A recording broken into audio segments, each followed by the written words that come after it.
ఏమైందమ్మా? అడిగితే ఇవ్వట్లేరు మా ఏం బాటిల్లో గంట సేపు వేయమన్నారా? కొంచెం బాటిల్ పోతే మొత్తం ఇది గొడవ చేస్తారంట. ఇక్కడ ఎవ్వరు గొడవ చేసే వాళ్ళే లేరు, కానీ కార్లు వస్తుంటే కార్ల నిండా నింపుతున్నారు, ఇదంతా చేస్తున్నారు. ఇంకా ఇవన్నీ ట్యాంక్ ఫుల్. మరి ఈ బాటిల్ తో నేను ఏం అమ్ముకుంటా? నా బండి అక్కడ నిల్చుంది, పెట్రోల్ అయిపోయింది. ఓకే. దాన్ని తోసుకొని రాలేక ఈ బాటిల్ అక్కడ కూరగాయలు ఆమె ఈ బాటిల్ ఇచ్చింది.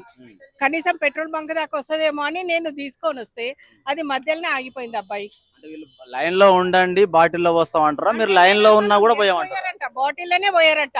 ఓకే.